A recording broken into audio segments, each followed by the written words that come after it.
The best glass palette doesn't come from the art supply store, and it's about half the price. This is a tempered glass cutting board. It's a Chef Captain, and it's ideal for cutting fruits and vegetables. Let's open this up.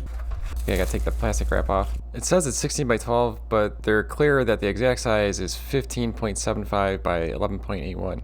This actually works out for us, and that's because it fits inside of one of these MASTERSON Stay Wet palettes. You can just drop that in there carefully, and that's like a perfect fit. And there's a little bit of gap around the outside, but that actually probably works out better. The whole idea here is this is an airtight lid.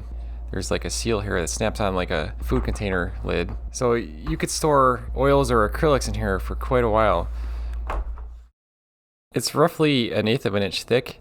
It's tempered glass, but it can still break, so you gotta be careful with this. It has these nice rubber feet on the bottom, so if you let this sit on your desk for a while, this usually helps keep it in place. It won't slide around too much. I'm gonna start out by using this for acrylics. This is phthalo blue, and right underneath my phthalo blue I put ultramarine. This is pretty much the same setup I use for my color matching videos. I've always said that it helps to have your palette set up the same way every time so you can remember where each color is without having to think about it. So this is quinacridone magenta, pyrrole red, this is benz yellow, and finally I got titanium white, and I'm at the very end of this tube. I've already squeezed it out before, but let's see if I can get some more to come out of it. When you get to the top, you really can't put this thing through the ringer. What you can do is squeeze your thumbs into there. You can also get the last bit of paint out with a palette knife. So now I have all this space over here for mixing areas, and what I like about the MASTERSON Stay Wet palette is the edge of it isn't very tall, so you can get your hand in there and mix with your palette knife, whereas if you had a very thick plastic container, it's hard to get your hand close enough to the palette to mix the paint. These are slow drying acrylics and they absorb moisture from the air. I keep this sponge a little bit wet and I put it inside the palette just to keep the humidity up. Sometimes I miss the lid a little bit. I find that these will stay wet for days, even weeks. Sometimes I can get a couple of weeks out of them. One tip I have is to seal the corners first, like these opposite corners, and then you know you have it lined up. Another thing that's helpful is you can buy one of these too. It's a safety razor blade scraper, and you can use that to scrape off dry paint. This is day 5 and these open acrylics are still wet. These are regular acrylics, so they're probably dry. That's a little bit wet, that's from yesterday, but this part here is dry. I'll have to scrape that up.